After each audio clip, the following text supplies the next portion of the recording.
Welcome to Ghostmire, where every night a new horror story drags you deeper than the last. Before anything else, hit subscribe right now. If you miss even one night, you'll miss the piece that connects all these stories into something far darker. Comment below where you're watching from and what time it is. I want to know exactly who's awake inside the dark with us, and listen carefully. This story has something hidden. A moment so disturbing, so unexpected that most people don't recognize it until the very end. If you leave early, you'll never know what really happened. So stay with me, all the way to the final second. Story The Murder 1, the missing hour on Route 50. Derek Holloway had been driving long haul for 18 years, and he prided himself on precision. Every route was mapped, every fuel stop calculated, every delivery window met with time to spare. On November 14, 2019, he was hauling refrigerated pharmaceuticals from Kansas City to Baltimore, a route he'd driven at least 40 times before.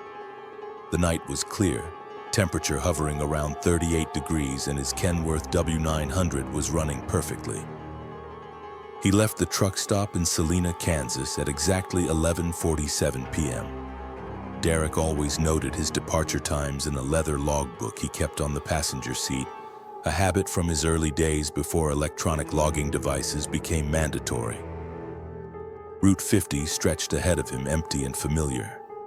The GPS showed his next planned stop at a fuel station in Hutchinson, 43 miles east, ETA 12:31 a.m. He settled into his seat, adjusted his CB radio to channel 19, and pulled onto the highway. The road was deserted. In 18 years, Derek had learned to appreciate the solitude of night driving.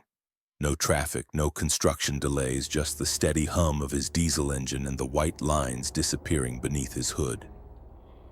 He passed the usual landmarks: the abandoned grain elevator at mile marker 72, the old Phillips 66 sign that nobody had bothered to take down, the overpass with the faded graffiti. At what his dashboard clock read as 12:15 a.m., Derek noticed something odd. The landscape looked wrong. He should have been seeing the outskirts of Hutchinson by now. The glow of streetlights on the horizon, the scattered houses that marked the approach to town. Instead, there was only darkness and empty fields. He glanced at his GPS. The screen showed him exactly where he should be, the blue dot crawling along Route 50, but the scenery didn't match. He checked his mirrors, considering pulling over, when he noticed his fuel gauge. It read 3/4 full. That couldn't be right. He'd left Salina with just under half a tank, planning to refuel in Hutchinson. Derek tapped the gauge with his finger, thinking it might be stuck, but the needle didn't move. His heart rate picked up slightly. Something felt wrong in a way he couldn't articulate. The CB radio crackled to life. "Eastbound, Kenworth on 50, you seeing this?" The voice was strained, almost panicked. Derek grabbed his radio mic. "This is eastbound Kenworth, what's your 20? Static answered him. He tried again. Nothing. The radio worked. He could hear the carrier wave, but no one responded. Derek's headlights caught something ahead. A truck stop. But not the one he'd been expecting. This one looked old, the kind that had been abandoned for decades. Rusted pumps stood like skeletons, and the building's windows were dark and broken. As he passed, his headlights swept across the parking lot. There were trucks there, modern trucks. A Freightliner Cascadia, a Peterbilt 579, a Volvo VNL, all sitting silent with their lights off in an abandoned lot. His hands gripped the steering wheel tighter. The dashboard clock read 12:18 a.m. Only 3 minutes had passed since he'd last checked, but that felt impossible. The empty road stretched on, and Derek realized he hadn't seen a single other vehicle, hadn't passed a single intersection. Route 50 should have had crossroads, small towns, something. This was just endless asphalt cutting through darkness. Then he saw it. The same abandoned grain elevator, the same mile marker 72, the same Phillips 66 sign. He'd somehow circled back, but that was impossible. Route 50 ran straight through this section, no loops, no turns. Derek's breath came faster. He looked at the GPS. It still showed him moving east, the blue dot progressing steadily toward Hutchinson. The fuel gauge now read full, completely full. Derek's hands started shaking. He grabbed his logbook, checking his last entry. Departed Salina, 11:47 p.m. The dashboard clock read 12:22 a.m. 35 minutes had passed, but as he stared at the clock, the numbers flickered and changed. 1:23 a.m. An hour had vanished. One moment it was 12:22, the next 1:23. Derek's stomach dropped. He slammed on the brakes, the truck's air brakes hissing as he pulled onto the shoulder. The engine idled as he sat there, breathing hard, trying to understand what was happening. He checked his phone. No signal. The date read November 14th, but the time showed 1:23 a.m. He looked in his mirrors. The road behind him was empty. The road ahead was empty. And then, in his passenger side mirror, he saw the abandoned truck stop again. But he'd passed that miles back, hadn't he? Derek's chest tightened. He put the truck in gear and accelerated, pushing the Kenworth faster than he normally would on an empty highway. The landscape began to change. Gradually, almost imperceptibly at first, he started seeing signs of civilization. A farmhouse with lights on, a billboard advertising a restaurant. And then, suddenly, the lights of Hutchinson appeared on the horizon exactly as they should have. The GPS chimed, announcing his arrival at the fuel station. Derek pulled in, his entire body trembling. He checked his electronic logs. They showed him arriving at 1:34 a.m. He should have arrived at 12:31 a.m., an hour and 3 minutes late. But his logbook showed he'd left at 11:47 p.m. just 47 minutes ago, according to what he remembered. An hour was missing, an hour he'd spent driving on a road that repeated itself, past landmarks he'd seen multiple times, while his fuel gauge defied physics and his clock jumped forward. Derek filled his tank with hands that wouldn't stop shaking. He never drove Route 50 at night again.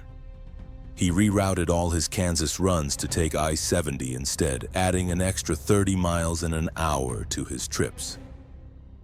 His dispatcher complained, but Derek didn't care, because sometimes late at night when he's lying in his sleeper cab, he wonders what happened during that missing hour. And more terrifying still, he wonders if he's the only truck that made it out of that loop, or if those modern rigs he saw in that abandoned parking lot are still there, their drivers trapped in an endless circuit of missing time, driving the same stretch of road forever, never reaching their destination, never understanding that they've already been forgotten by the world that moves on without them. Story number 2, the facility that doesn't exist. Marcus Chen had been a dedicated overnight delivery driver for a pharmaceutical logistics company for 12 years. He specialized in time-sensitive medical shipments, the kind that required temperature-controlled trailers, real-time GPS tracking, and ironclad delivery windows. On March 8, 2021, he received an unusual pickup assignment, a research facility outside of Albany, New York, with a delivery destination in Boston. The pickup time was specified as exactly 2 a.m., not a minute earlier or later. The address led him down progressively smaller roads from interstate to state highway to county route to what was barely more than a paved path through dense forest. His GPS showed the facility exactly where it should be, but something about the approach unsettled him. There were no signs, no indication of any kind of research complex. Just trees and darkness pressing in from all sides. Then the trees opened up and Marcus saw it. A massive concrete structure easily the size of an airport hangar sitting in a cleared area that had been cut from the forest with surgical precision. The building had no windows, no company logo, no identifying marks of any kind, just smooth gray concrete and a single loading dock with a steel door. Harsh sodium lights illuminated the loading area, casting everything in a sickly yellow glow. Marcus backed his truck up to the dock, checking his watch. 1:58 a.m. He'd arrived with 2 minutes to spare. He set the air brakes and climbed out of the cab, his breath misting in the cold March air. The loading dock was pristine, almost sterile. No oil stains, no tire marks, no evidence that trucks regularly loaded or unloaded here. He walked up to the steel door and knocked. No answer. He knocked again, louder this time. At exactly 2 a.m., the door opened. A man stood there in a white cleanroom suit, complete with hood and face mask. Only his eyes were visible, and they didn't blink as they studied Marcus. "You're the transport," the man said. It wasn't a question. His voice was flat, emotionless, filtered through the mask. Marcus nodded, suddenly feeling like he'd stumbled into something he shouldn't have. "I need you to sign paperwork first," the man continued. "Non-disclosure protocols." He handed Marcus a clipboard with several pages of densely printed text. Marcus skimmed it. Standard NDA language mostly, but some phrases jumped out at him. Absolute confidentiality regarding facility location and contents. Criminal penalties for disclosure. No photography or recording devices permitted within 50 feet of cargo. The compensation clause caught his eye. An additional $5,000 on top of his normal fee. For a 3-hour drive to Boston, Marcus signed. The money was too good to refuse, and he'd hauled plenty of sensitive cargo before. The man took the clipboard and disappeared back inside. Moments later, the loading dock door rumbled open. Marcus walked up the ramp and into the building. The interior was wrong, completely wrong. From outside, the building looked like a standard warehouse or research facility. Inside, it was something else entirely. The loading area opened into a space that seemed far larger than the building's exterior dimensions should have allowed. The ceiling soared at least 60 feet overhead, crisscrossed with catwalks and equipment Marcus couldn't identify. The temperature was frigid, cold enough that his breath came out in thick clouds. 4 men in identical white clean suits were wheeling out a container on a pallet jack. The container was cylindrical, about 8 feet long and 3 feet in diameter, made of what looked like brushed steel with biohazard symbols stenciled on its surface. Thick cooling lines ran along its length, and Marcus could hear a quiet humming coming from within. "Maintain temperature between -80 and -75 Celsius, the first man said. "The trailer system is already programmed. Do not, under any circumstances, open the container or adjust the temperature. Do not stop for any reason except mechanical emergency. Do not speak to anyone about this cargo." They loaded the container into Marcus's refrigerated trailer with efficiency that suggested they'd done this many times before. The whole process took less than 5 minutes. As Marcus was securing the last of the straps, he noticed something that made his blood run cold. On one of the catwalks high above, he saw people. At least a dozen of them standing perfectly still, all wearing the same white clean suits, all staring down at him. Not moving, not speaking, just watching. "We're done," the first man said, startling Marcus. "You need to leave now." Marcus didn't argue. He practically ran back to his cab, started the engine, and pulled away from the loading dock faster than he probably should have. In his mirrors, he watched the steel door close. The building sat there in its circle of harsh light, surrounded by dark forest, looking exactly as it had when he'd arrived. But now Marcus couldn't shake the feeling that he was being watched. The drive back to the main road felt longer than it should have. The narrow path through the trees seemed to stretch on forever, and Marcus kept checking his mirrors, half expecting to see something following him. When he finally reached the county route and turned toward the interstate, he felt a wave of relief. Normal civilization, normal roads, normal world. Except the cargo in his trailer wasn't normal. As he drove through the dark hours before dawn, Marcus became increasingly aware of the humming from the trailer. It wasn't just the refrigeration unit. There was something else, a deeper vibration that he felt more than heard. It made his teeth ache and his vision blur slightly if he focused on it too long. At 3:47 a.m., driving through a particularly empty stretch of I-90, his trailer's temperature alarm went off. Marcus's heart dropped. The display on his dash showed the trailer temperature rising, already up to -60°C and climbing. He grabbed his CB radio to call for assistance, then remembered the instructions. No stops except mechanical emergency. Was this mechanical? The refrigeration unit was running. He could hear it, but the temperature kept rising. -50, -40. The humming from the trailer grew louder, more insistent. Marcus's hands gripped the wheel as he pushed the truck faster, still 2 hours from Boston. -30. The alarm was constant now, a shrill beeping that filled the cab. And then, at -20°C, everything stopped.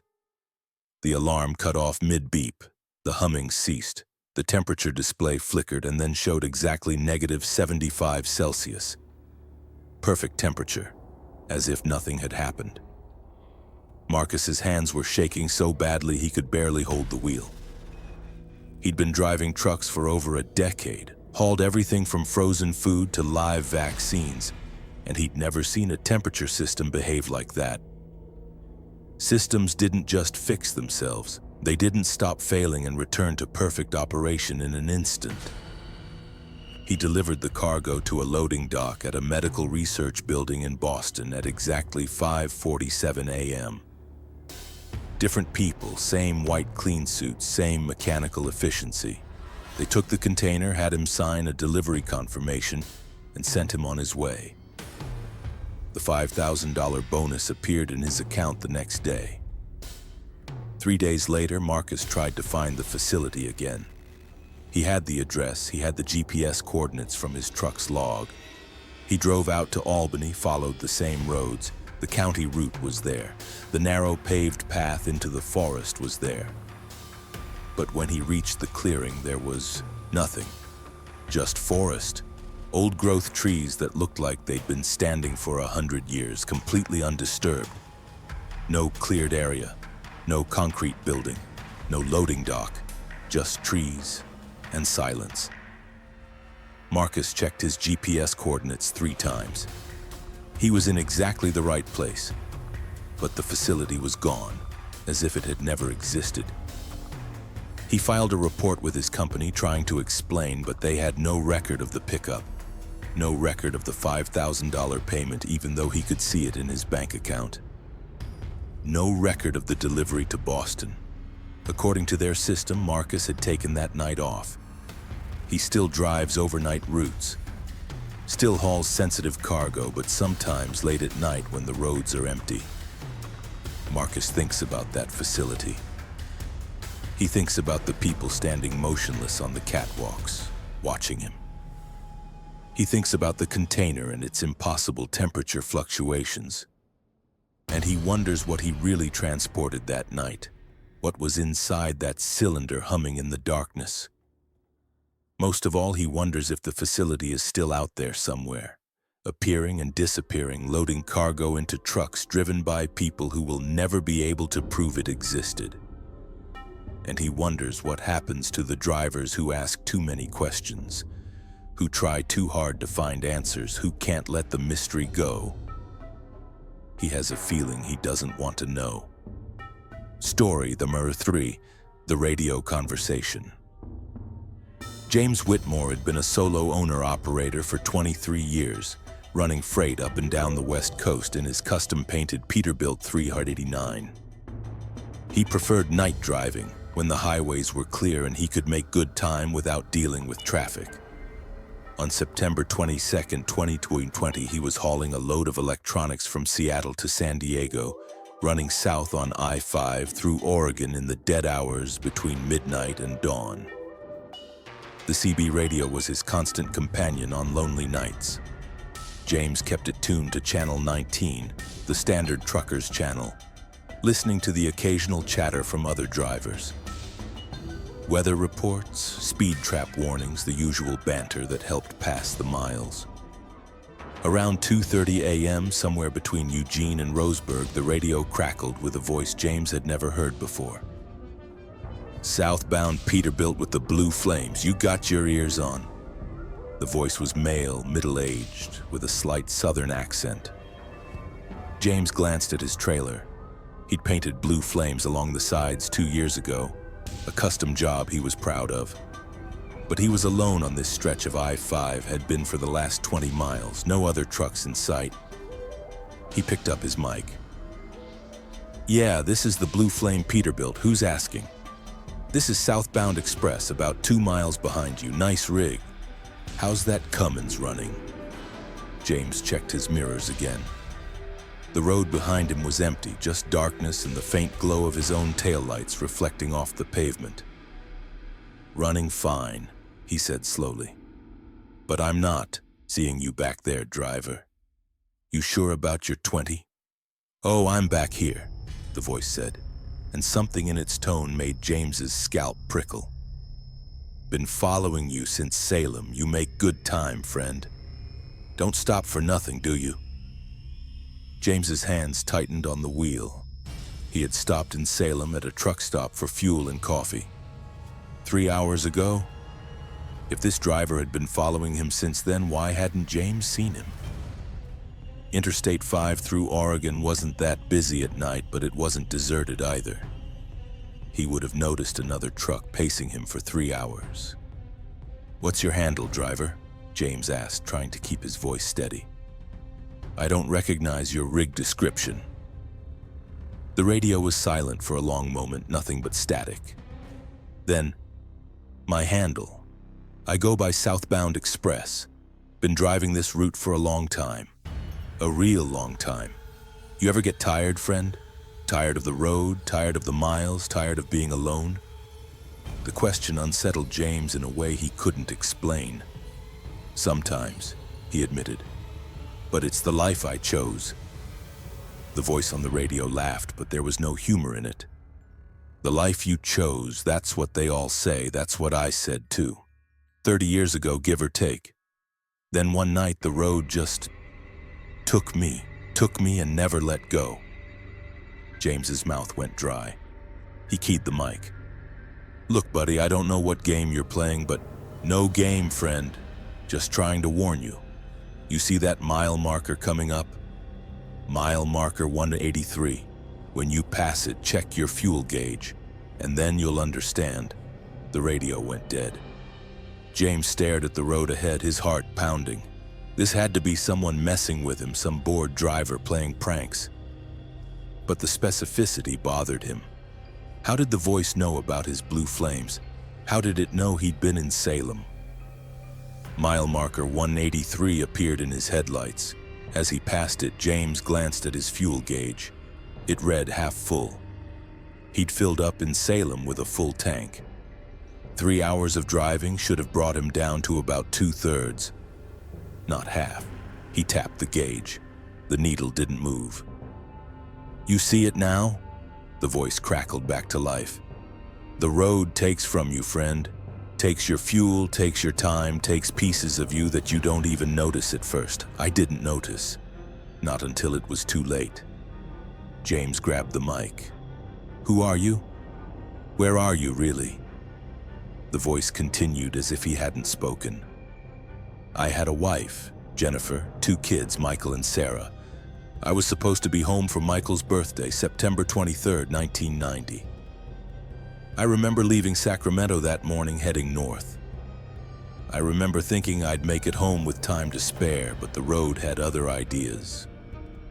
James's blood ran cold. September 23rd, tomorrow's date, but 30 years ago. "That's impossible," he whispered. "You're trying to mess with my head." "Am I? Check your odometer, friend. How many miles you put on since Salem?" James looked. The odometer showed he'd driven 87 miles. But Salem to his current position should have been closer to 140. 53 miles were missing. Miles he'd driven, but that hadn't registered. Miles that somehow didn't count. "What's happening to me?" James asked, his voice shaking. "The road's got its hooks in you," the voice said quietly. "Same as it did me. Same as it's done to others. We keep driving, keep hauling, keep pushing south or north or east or west, but we never really get anywhere. The miles just repeat. The night just continues, and eventually you forget there was ever anything else." James looked in his mirrors again. This time, in the darkness far behind him, he saw lights. A truck closing the distance. But something was wrong with it. The headlights were too dim, too yellowed, the kind of lights trucks used decades ago before LED and halogen became standard. As it got closer, James could make out the shape. An old Freightliner FLD 120, a model that hadn't been in production since the late 90s. And it was gaining on him, even though James was doing 70. "I can see you now," James said into the radio, his voice barely above a whisper. "I can see your truck." "Good," the voice said. "That means you're almost one of us. The road only shows you the truth when you're ready to join, when you're ready to drive forever." The old Freightliner pulled alongside James's Peterbilt. James turned to look at the driver's cabin. What he saw made him scream. The cab was empty, no driver, just a steering wheel turning by itself, keeping the truck perfectly centered in its lane. And yet the voice continued to come through his CB radio, clear as day. "Don't fight it, friend. Fighting just makes it harder. I fought for 3 days before I accepted it. Drove until I couldn't keep my eyes open, tried to find an exit that would take me home. But there's no exit from this road. Not once it's chosen you." James slammed on his brakes, pulling his Peterbilt onto the shoulder in a squeal of tires and hissing air brakes. The old Freightliner continued south, its taillights disappearing into the darkness. James sat there, engine idling, breathing hard. He grabbed his phone. No signal. He tried his GPS. It showed him on I-5 exactly where he should be. But the display was flickering, glitching, showing him in multiple places at once. He sat on that shoulder for an hour watching trucks pass. Normal trucks with normal drivers. As dawn began to break, painting the eastern sky pale gray, James finally felt safe enough to continue. He checked his fuel gauge. It now read 3/4 full. More fuel than before. Impossible. He drove to the next truck stop and called his wife Linda just to hear her voice, to confirm he was still connected to the real world. "James? Honey, where are you? You sound strange." "I'm fine," he lied. "Just tired. Long night. I love you." "I love you too. Drive safe. I'll see you when you get home." James ended the call and sat in the truck stop parking lot as the sun rose, watching normal people live normal lives. He finished the run to San Diego, but he drove during the day, refusing to move once darkness fell. He's never driven I-5 through Oregon at night again. But sometimes, when he's hauling other routes in other states during the dark hours, his CB radio crackles to life with that same voice. "Still driving, friend? Still think you're going somewhere?" And James changes channels, turns the radio off entirely, tries to pretend he doesn't hear it, because he knows the truth now. The road is always listening. And once it knows your name, once it's tasted you, it never really lets go. It just waits patiently for the night when you're too tired to fight, too worn down to resist. And then it takes you south or north or east or west into darkness that never ends. Driving miles that don't count, burning fuel that regenerates, chasing destinations you'll never reach. And somewhere out there, an empty Freightliner still drives I-5, carrying a voice that once belonged to a man who just wanted to get home for his son's birthday 30 years ago. Story number 4. The Hitchhiker Who Remembered. Patricia Valdez had been driving cross-country routes for 7 years. one of the relatively few women in long-haul trucking. She'd learned early on never to pick up hitchhikers. Company policy and common sense both dictated that rule. But on a freezing February night in 2018, driving through rural Montana on Highway 200, she broke that rule. The temperature had dropped to -15 and the figure standing by the side of the road wore only a light jacket and jeans. Patricia pulled her Freightliner onto the shoulder, already questioning her decision. The figure ran toward the cab, a woman maybe 30 years old with long, dark hair and a face pale with cold. Patricia opened the passenger door. "Jesus, get in here before you freeze to death." The woman climbed in gratefully, shivering violently. Thank you so much. I thought I was going to die out there." "What the hell were you doing walking in this weather without proper clothes?" Patricia asked, pulling back onto the highway. "Where's your car?" The woman wrapped her arms around herself, still shaking. I don't know. I don't remember. I was just there, on the side of the road, cold." Patricia glanced at her. "You don't remember? Did you hit your head? Are you hurt?" "No, I'm not hurt. I can't remember how I got there." The woman looked down at her hands as if seeing them for the first time. "What's the date?" "February 18th, 2018. The woman's face went white. No, that's not right. It should be June. June 12th, 2015. Patricia's hands tightened on the wheel. 2015 was 3 years ago. You're confused, probably hypothermic. There's a hospital in Missoula about 2 hours east. I'll take you there." The woman grabbed Patricia's arm with surprising strength. No hospitals, please. Just let me ride with you for a while. Let me figure this out." Against her better judgment, Patricia nodded. "Okay. What's your name?" "Emma Rosewood. I'm from Spokane. I was driving to see my sister in Billings. She was having a baby and I wanted to be there. I left on June 12th.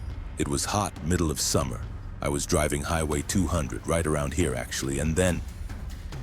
She trailed off, her face scrunched in concentration. "Then what?" The woman, Emma, shook her head slowly. "I saw something on the road. It looked like a person, but not quite right. The proportions were off, too tall.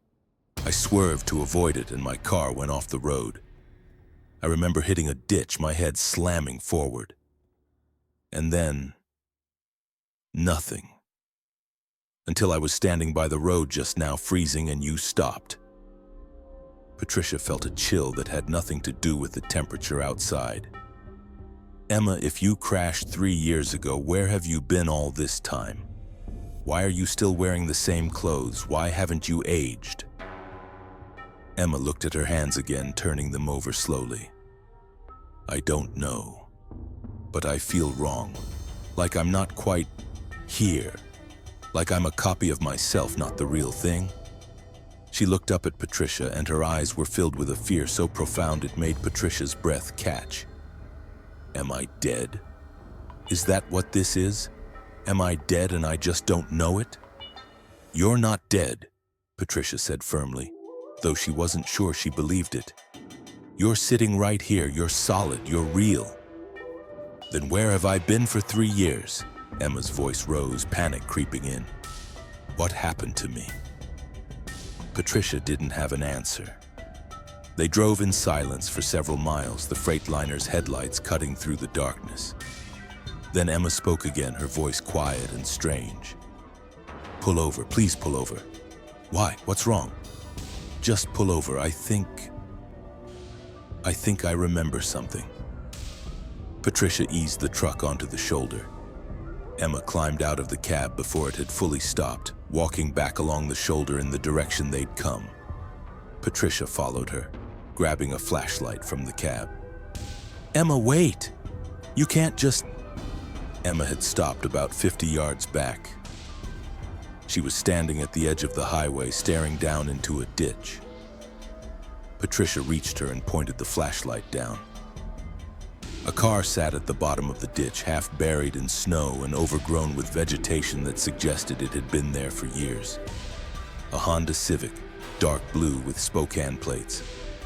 The driver's side door was crumpled from impact. Patricia felt her stomach drop. Is that your car?" Emma nodded slowly, not speaking. She slid down into the ditch and Patricia followed, her boots sinking into deep snow. Emma reached the car and wiped frost from the driver's side window. Inside, slumped over the steering wheel, was a body. A woman's body with long, dark hair, wearing the exact same light jacket and jeans that Emma was wearing now. Patricia's flashlight beam shook as she held it steady on the window. The body was decayed, mummified by the cold, but recognizable. It was Emma. Emma, standing next to Patricia, turned to face her, and her expression was one of absolute horror mixed with impossible acceptance. "I am dead," she whispered. "I died here 3 years ago, so what am I? What is standing here talking to you?" Patricia backed away, stumbling in the snow. "This isn't possible. You're right here. You're solid. "I'm not," Emma said. "I'm something else. Something that got left behind when I died. Something that's been wandering this highway for 3 years, stuck in June 2015, waiting for someone to stop." She looked down at her hands again, and this time Patricia saw them flicker, becoming translucent for just a moment before solidifying again. "I've done this before, haven't I?" Emma's voice was hollow now, as if remembering something terrible. "I've been picked up before by other truckers, and each time I ride with them until we reach this spot, and then I remember what happened, and then..." She looked at Patricia with eyes full of desperation. "What happens then? What happened to the others who stopped for me?" Patricia wanted to run, wanted to climb back into her cab and drive away and never think about this again. But something kept her rooted in place. "I don't know," she said, "but we're going to figure this out, together." Emma shook her head. "No, you need to leave. You need to forget you ever saw me, because I can feel it now. I can feel what I'm supposed to do. I'm supposed to make you stay. I'm supposed to make you join me so I'm not alone anymore. That's why I'm still here. That's what the thing I swerved to avoid made me into. A trap, a lure." Patricia felt her legs go weak. "What thing? What was on the road?" "I don't know what it was. Something that feeds on accidents, on death, on the energy of people dying, frightened and alone. It made me crash. It kept me here. And it's using me to bring more people, more energy." Emma's form flickered again, more pronounced this time. "Run. Please run. I'm trying to fight it, but I don't know how much longer I can hold it back." Patricia climbed out of the ditch, her heart hammering. She looked back once and saw Emma standing beside her own corpse, her form now translucent enough that Patricia could see the car through her body. "I'm sorry," Emma called out. "I'm sorry I couldn't remember sooner. I'm sorry you had to see this. Go. Tell my sister. Tell her I was trying to get to her. Tell her I tried." Patricia ran to her truck, climbed into the cab with shaking hands, and pulled back onto the highway. She drove for 3 hours straight without stopping, pushing the Freightliner faster than she should have, desperate to put distance between herself and that stretch of Highway 200. As dawn broke, she finally pulled into a truck stop in Billings. She called the Montana Highway Patrol, reported the car in the ditch with the body inside. They found it exactly where she said it would be, confirmed the identity as Emma Rosewood, missing since June 2015, crash consistent with weather conditions from that time period. Patricia gave a statement but left out the part about picking up Emma's ghost. Who would believe it? She hardly believed it herself. But she did one more thing. She found Emma's sister through social media, sent her a private message. "Your sister was coming to see you when she died. She was excited about your baby. She tried to make it. She never stopped trying. Patricia still drives cross-country routes.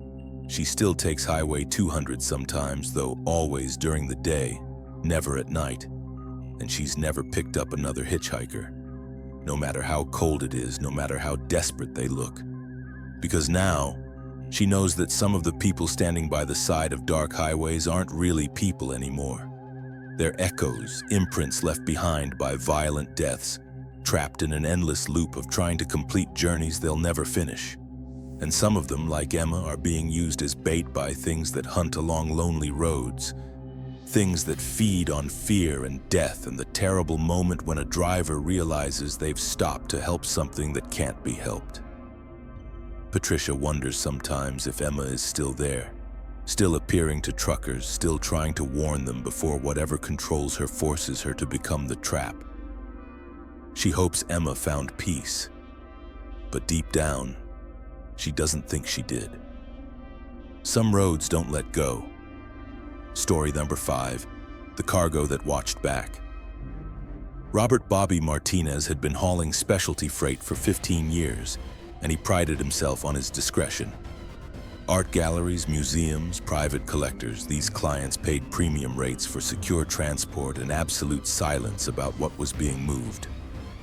On October 31, 2017, he accepted a job that paid more than any previous haul. $50,000 to transport a single crate from a private estate in Vermont to a museum storage facility in Chicago. The only conditions were that he drive alone, drive at night, and never, under any circumstances, look inside the crate. Bobby met the client at a sprawling mansion outside Burlington at 9 p.m. The man who greeted him was elderly, maybe 70, with the kind of weathered face that suggested a lifetime of heavy burdens. "Mr. Martinez, thank you for coming. The crate is in the carriage house. I need to be very clear about the terms. This is not a request. It's a warning. Do not open the crate. Do not even look through the slats.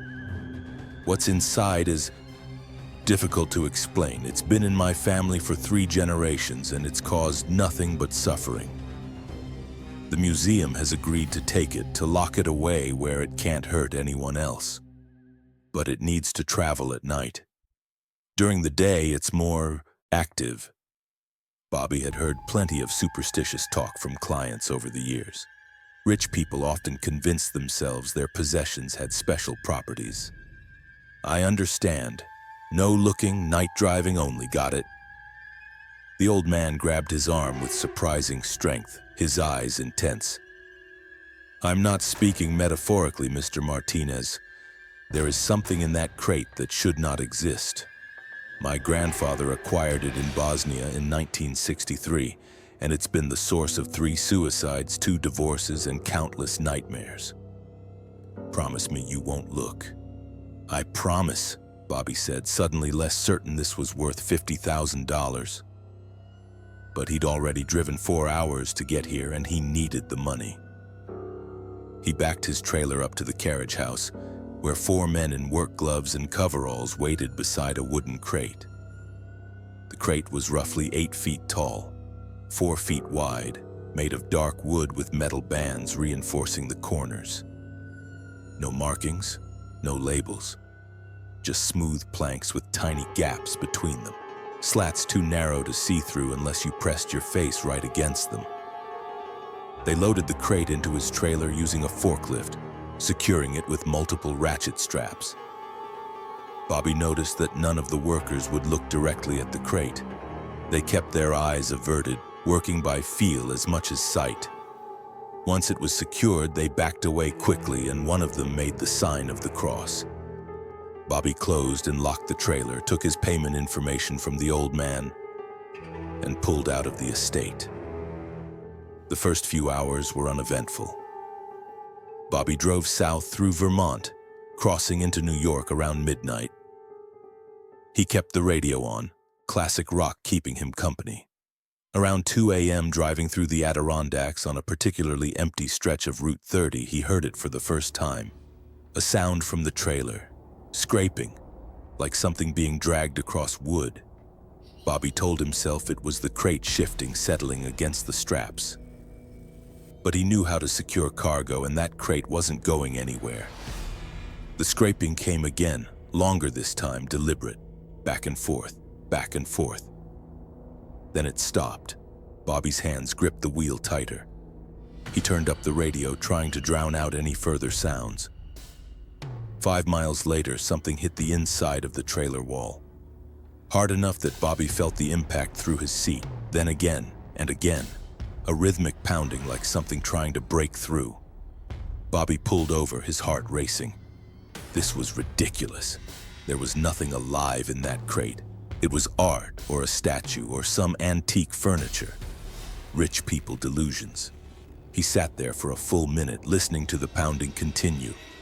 Then it stopped, abruptly, replaced by something worse. Humming. A low, resonant sound that seemed to vibrate in his chest, that made his teeth ache and his vision blur at the edges. It was a melody, almost recognizable, like a lullaby he'd heard as a child, but couldn't quite remember. He needed to see what was in there. Just a quick look to confirm it was nothing, to put his mind at ease. Bobby climbed out of the cab and walked to the back of the trailer. His hand was on the lock when he remembered the old man's face, the genuine fear in his eyes. 3 suicides, 2 divorces, countless nightmares.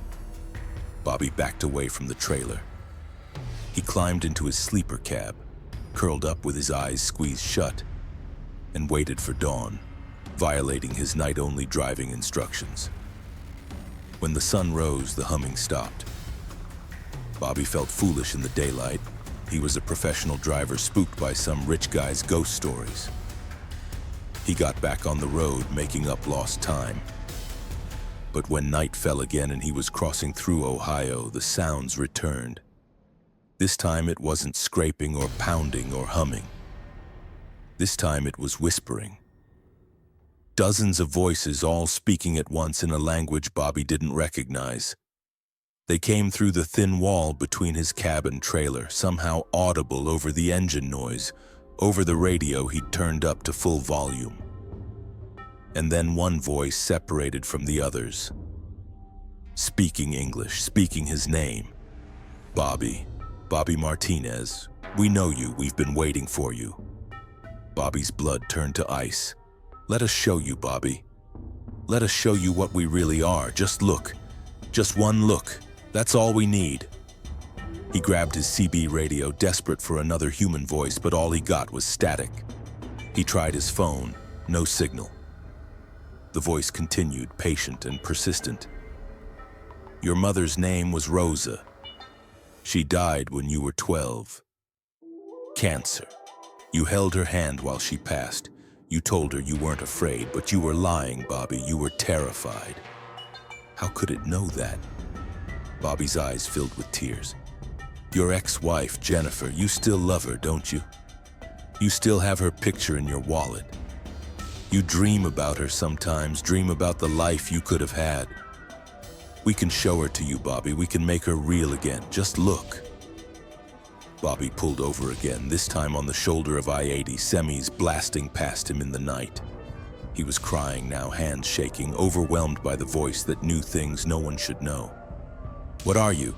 He shouted at the trailer. We are what you fear most, the voice said. And now it sounded like Rosa, his mother, her voice exactly as he remembered. We are what you desire most. We are the space between what is and what should be. We are old, Bobby, so very old, and we are so very hungry. Let us see you. Let us touch you. Open the crate. Bobby started the engine, pulled back onto the highway, and drove. He drove through the voices, through the pounding that started again, through the sound of wood splintering that surely meant the crate was breaking open. He drove through his own terror until the sun came up and blessed silence returned. He delivered the crate to the museum facility in Chicago at 8 a.m., 6 hours behind schedule. The receiving crew were expecting him, museum staff and 2 people in suits who looked like federal agents. They unloaded the crate with the same averted eyes technique the Vermont workers had used. The crate's wood showed no damage, no splinters, no evidence of anything trying to break out. Bobby signed the paperwork with shaking hands. One of the suited men pulled him aside. "You looked good, Mr. Martinez. You kept your eyes forward, didn't investigate. That's rare. Most drivers open the crate. They hear the voices and they can't resist." Bobby stared at him. "Most drivers? How many times have you shipped this thing?" The man's expression was unreadable. "This is the 7th transport in the last 40 years. You're the 3rd driver to deliver it successfully without looking. The others," he trailed off. "Let's just say they required extended psychiatric care. Some are still in institutions. What's inside that crate is a genuine anomaly. We don't know what it is, where it came from, or what it wants. We just know that looking at it changes people, breaks something fundamental in their minds." Bobby drove home in silence, his $50,000 deposited but feeling like blood money.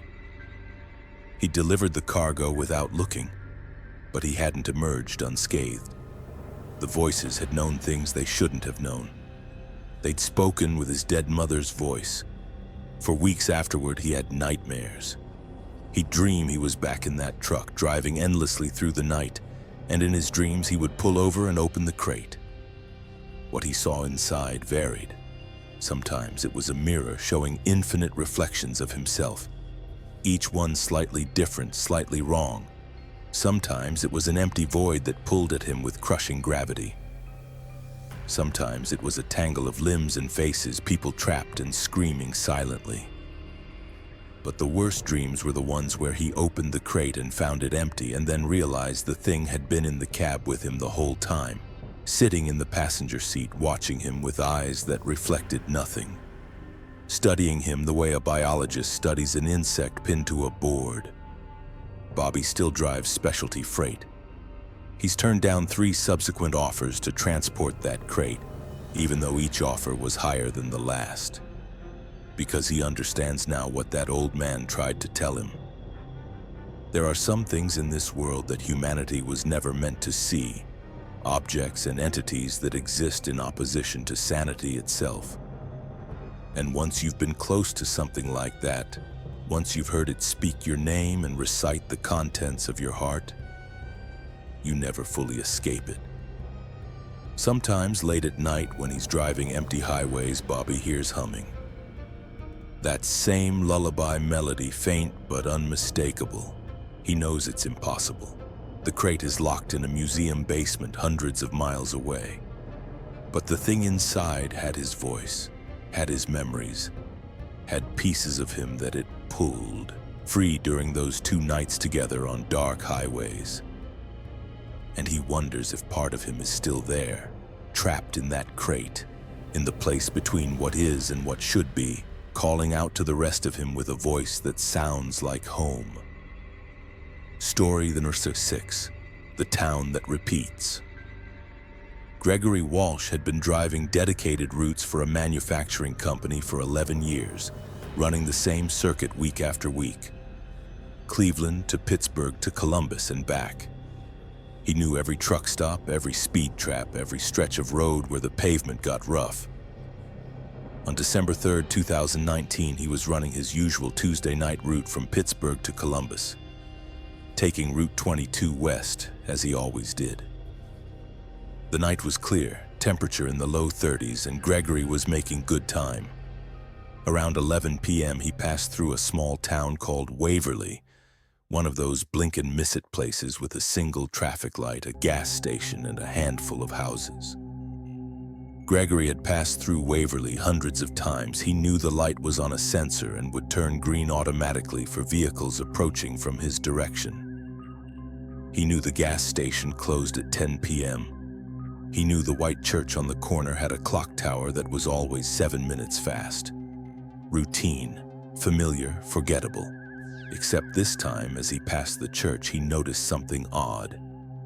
The clock read 11:07 exactly as it should, given that it ran fast. But when he glanced at his dashboard clock, it also read 11:07. For the first time in years, the church clock matched real time. Gregory frowned but dismissed it as coincidence. Maybe the church had finally fixed their clock. He continued west, leaving Waverly behind, heading into the empty stretch of highway that would take him to Cambridge, the next town of any size. 20 minutes later, his dashboard now reading 11:27, Gregory saw lights ahead, a town. He started to slow down for Cambridge, but as he got closer, something felt wrong. This wasn't Cambridge. The layout was different. Single traffic light, gas station, white church with a clock tower. It was Waverly, the exact same town. But he'd already passed through Waverly. That was 20 minutes and 15 miles back. Gregory pulled over just before the traffic light and checked his GPS. It showed him on Route 22 exactly where he should be, approaching Cambridge. But the map was wrong. It had to be wrong because this was definitely Waverly. Same gas station sign, same church, same everything.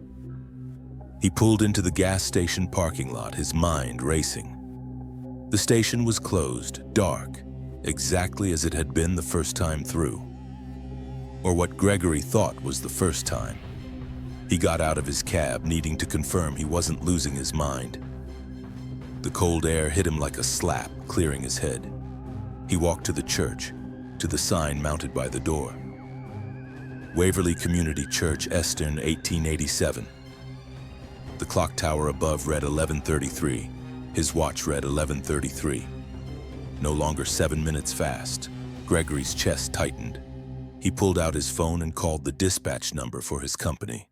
It rang 4 times, then went to voicemail. He tried again. Same result. He tried his wife, his brother, 911. Every call went immediately to voicemail, no rings, as if the entire phone system was ignoring him. He climbed back into his cab and drove west, accelerating more than he normally would, desperate to put this impossible repeat behind him. The empty highway stretched ahead, his headlights cutting through darkness. He counted the minutes, 10, 15, 20.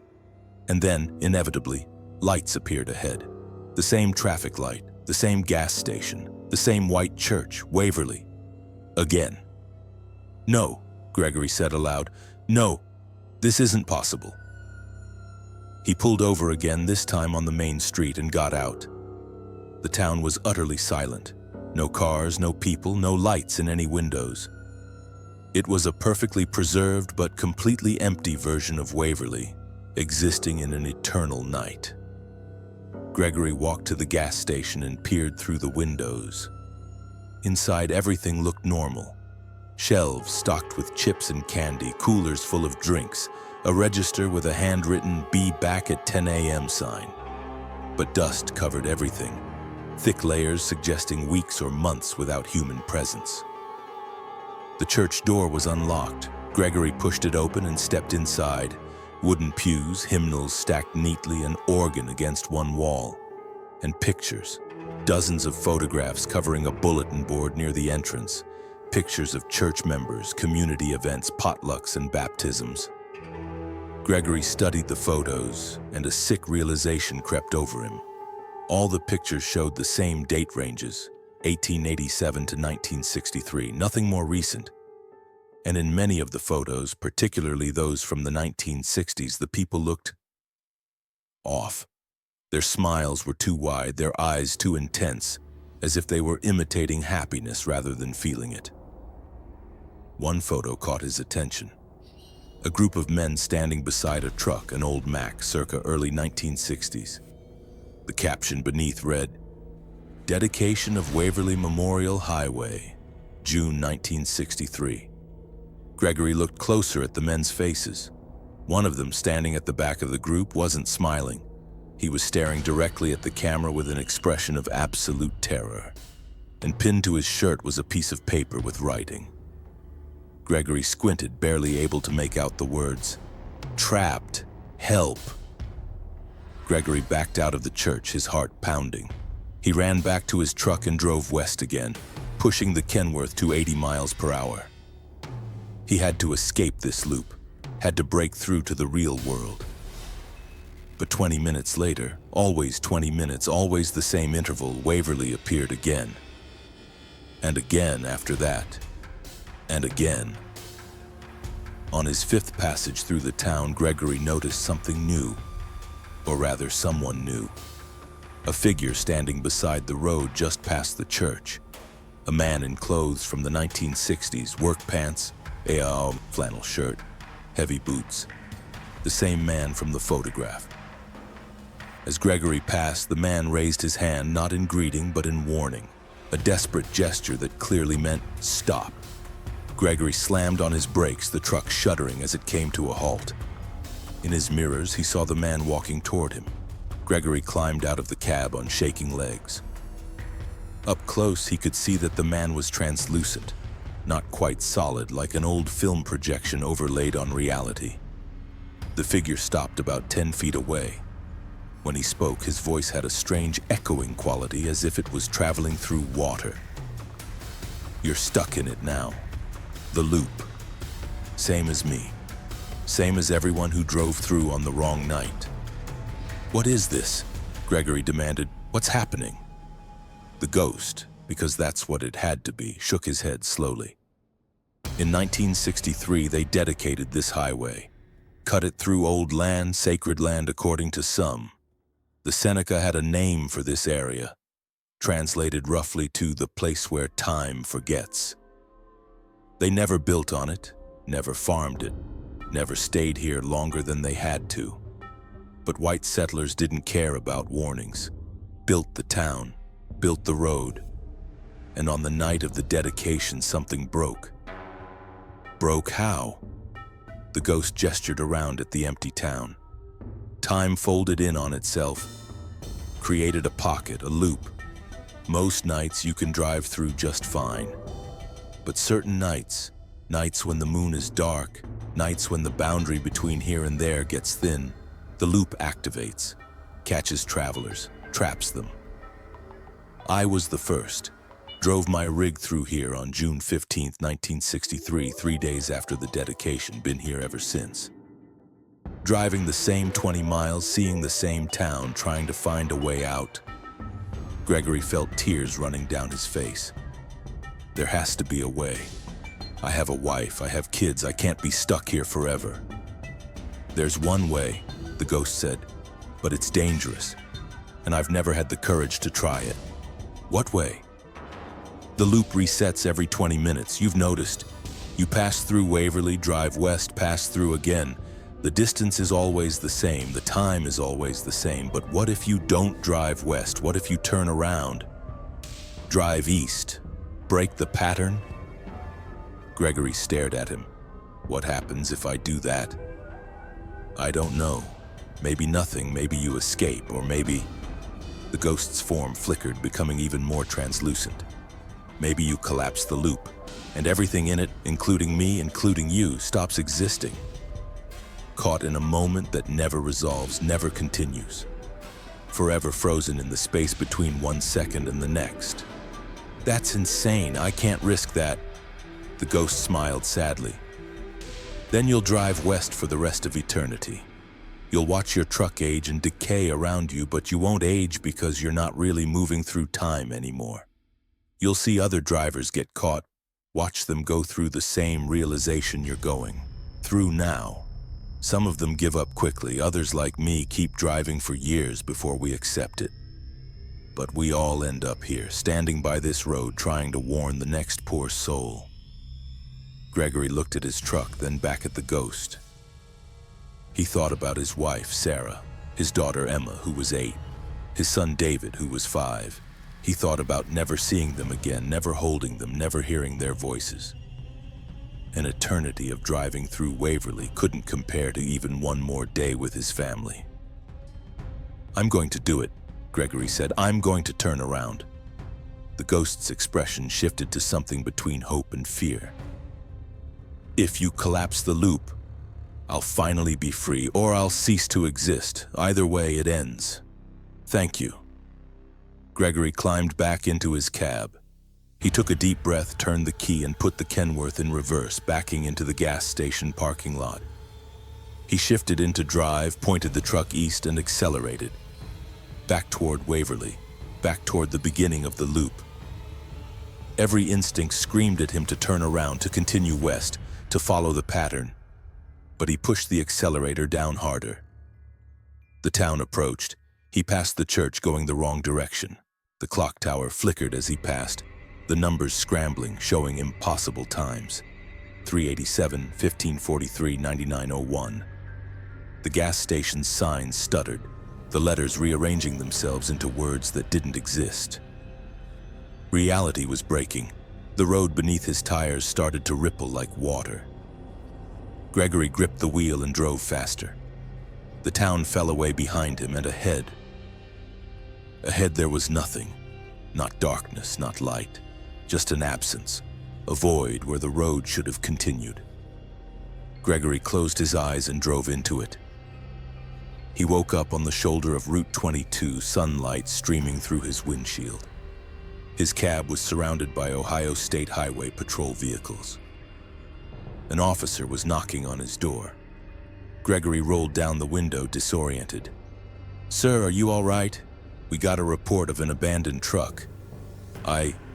What time is it?" 7:45 a.m., Wednesday morning. "Your truck's been here for 8 hours according to the report. Company's been trying to reach you." Wednesday morning. He'd entered Waverly on Tuesday night at 11 p.m. That meant... Gregory checked his phone. Dozens of missed calls, texts from Sarah asking where he was. He called her, nearly crying when she answered. "Greg? Honey, where have you been? I've been worried sick. I got stuck, weather, had to pull over." He lied easily, knowing she'd never believe the truth. "I'm okay. I'm on my way home."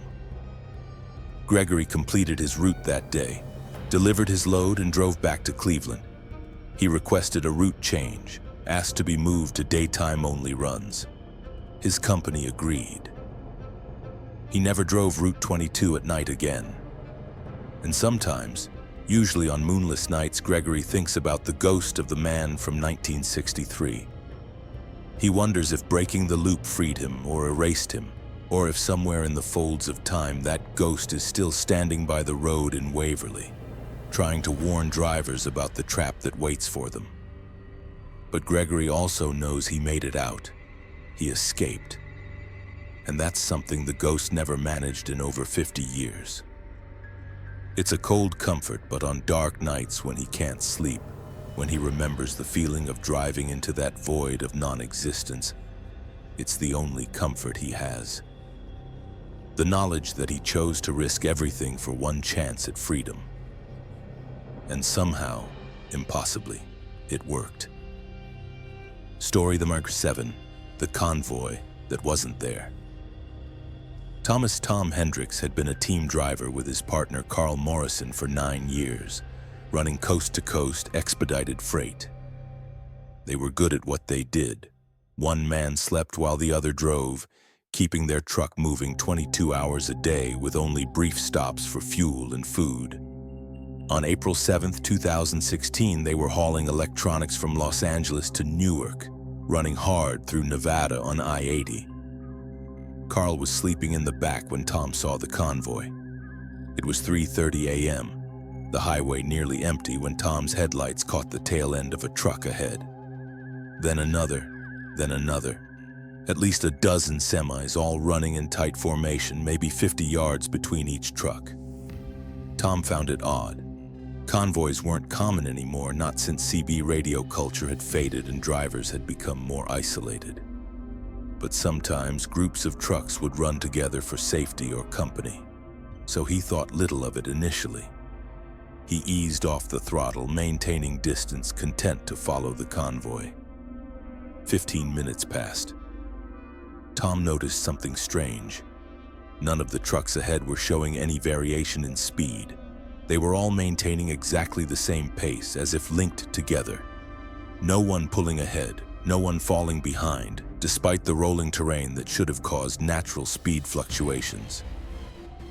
And their running lights seemed dim, yellowed, not the bright LED lights that were standard on modern trucks. Tom picked up his CB mic, keying channel 19.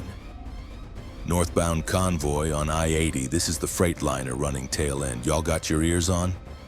Static answered him. Tom frowned and tried again. Breaker, breaker. Convoy ahead. You got a copy?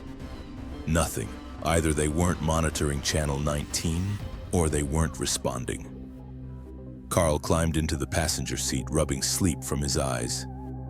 What's going on? Why'd you slow down? Convoy ahead, Tom said, pointing. At least a dozen trucks. But they're not answering the radio.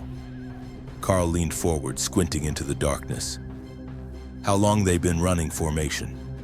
About 20 minutes now, perfect formation, no variation.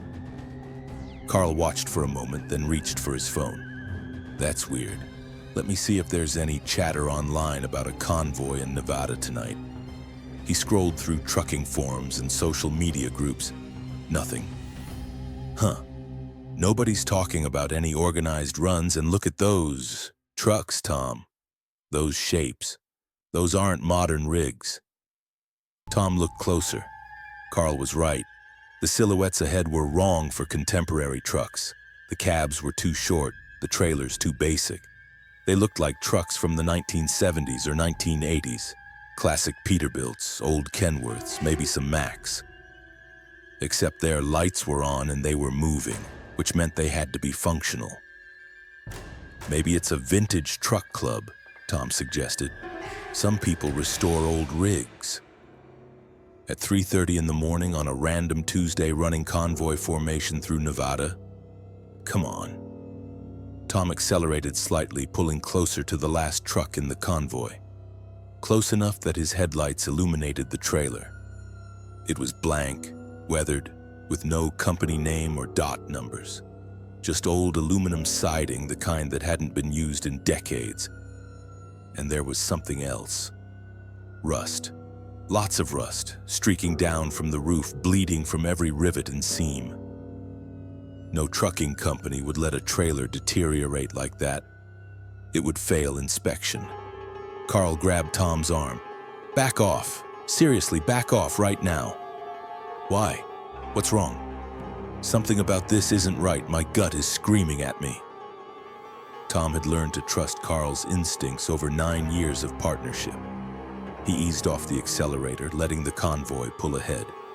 But as the gap widened, something impossible happened. The convoy began to fade, not all at once, but gradually, like an old photograph left in the sun. The trucks became translucent, their forms wavering. Tom and Carl watched in stunned silence as the convoy simply disappeared, dissolving into the night air like mist. One moment there were a dozen trucks running in formation. The next moment the highway ahead was completely empty. Tom slammed on the brakes, bringing their Freightliner to a stop on the shoulder. Both men sat in shocked silence for a long moment. Did you see that? Tom finally asked, his voice shaking. Tell me you saw that. I saw it, Carl confirmed. Those trucks weren't real. They couldn't have been real. What the hell did we just see? Tom grabbed his logbook, checking distances and times. We've been following them for 20 minutes. At 65 miles per hour, that's over 20 miles. Those trucks existed for over 20 miles before they vanished. Carl picked up his phone again, typing frantically. After a few minutes, he went pale. Tom, listen to this. I searched for Ghost Convoy Nevada I-80 and there are stories. Lots of stories. Going back decades.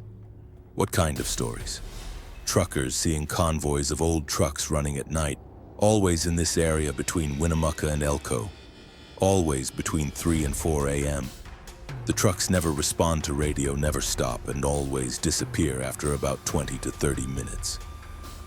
Carl scrolled through forum posts, his hand shaking slightly. There's a theory that it's connected to a crash that happened in 1979. A group of trucks, 13 of them, were running together during a snowstorm. Black ice on the highway. The lead truck lost control, and in the chain reaction that followed, all 13 trucks crashed. 12 drivers died. Only one survived. Tom felt cold seep into his bones. Where did this crash happen? Carl checked the post. Mile marker 228, just outside of Battle Mountain. Tom looked at their GPS. Mile marker 227. The crash site was less than a mile ahead. We need to go, Tom said, his voice tight. We need to go right now. Wait, Carl said, still reading. According to this, the survivor, guy named Richard Kowalski, said something strange in his accident report. He said that just before the crash, he looked in his mirror and saw an extra truck, a 14th truck that hadn't been part of their convoy. He said it was running with no lights, and when he tried to call a warning on the CB, his radio was dead. He thinks that truck somehow caused the crash, ran them off the road. That's insane. A ghost truck that kills convoys?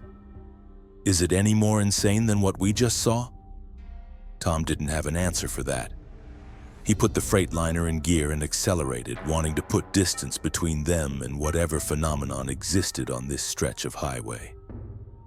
But as they approached mile marker 228, their headlights caught something that made Tom's blood turn to ice. A truck was parked on the shoulder ahead. An old truck, probably from the early 70s, with no lights on, just sitting there in the darkness. And as they passed, Tom looked over. The cab was empty, no driver, no movement. Just an old abandoned truck that shouldn't have been running, shouldn't have been able to reach this location, but was somehow there anyway. Carl saw it too. Drive, Tom. Drive and don't look back. Tom pressed the accelerator to the floor, pushing their Freightliner to speeds that were reckless on a dark highway but felt necessary. Behind them, in the mirrors, the abandoned truck's lights came on, old yellowed headlights that cut through the darkness. And then it started moving, pulling onto the highway, accelerating. It's following us, Carl said, his voice rising. Tom, it's following us. Tom pushed harder, his Cummins engine roaring. 90 miles per hour, 95. The old truck behind them kept pace, matching their speed despite the fact that trucks from that era couldn't possibly go that fast. And then, impossibly, it began gaining on them. What does it want? Tom shouted. The survivor, Kowalski, Carl said, frantically searching on his phone. Let me find here. He said the 14th truck was trying to join their convoy, that it needed to replace one of the 13, that it was looking for a driver to replace the one it lost. Oh, God. Tom, what if we're number 14? What if that convoy we saw wasn't the original 13? What if it's still looking for one more truck, one more driver to complete the set? The old truck was right behind them now, close enough that Tom could see it clearly in his mirrors. The cab was no longer empty. There was a figure behind the wheel, or something that had once been a figure. A skeletal form, hands gripping the steering wheel, eye sockets black and empty, jaw hanging open in what might have been a scream or a laugh. Tom spotted an exit ahead, a rest area. He took it at dangerous speed, tires squealing, their trailer swaying dangerously. The old truck followed, but as it left the main highway, something changed. It began to fade again, losing coherence, its form breaking apart like smoke in wind. By the time Tom brought their Freightliner to a stop in the rest area parking lot, the pursuing truck had vanished completely. Both men sat in the cab, breathing hard, neither speaking. Around them, the rest area was quiet and normal. A few trucks parked in spaces. A building with bathrooms and vending machines. Regular, mundane reality. We can't tell anyone about this, Carl finally said. They'll think we're crazy. I know, Tom agreed, but we're not driving this route at night anymore. I don't care what it costs us in time. They waited in that rest area until dawn, neither man willing to continue in the darkness. As the sun rose, they finally pulled back onto I-80 and completed their run to Nevada without further incident. True to their word, they never drove that stretch of highway at night again. They still work together, still run coast to coast, but their routes now take them through Salt Lake City, adding hours to their trips but avoiding that haunted stretch of Nevada interstate. And sometimes, when they're driving through other states on other highways in the deep hours of night, they'll see a convoy in the distance and their hearts will start racing. They'll check their mirrors compulsively, making sure there isn't a 14th truck materializing behind them, making sure they haven't been marked by something that refuses to let go. Because they understand now that some accidents never really end. Some crashes continue to unfold across decades, trapped in an eternal moment of impact, searching forever for the pieces they lost, trying to make themselves whole again regardless of what they have to take from the living to achieve it.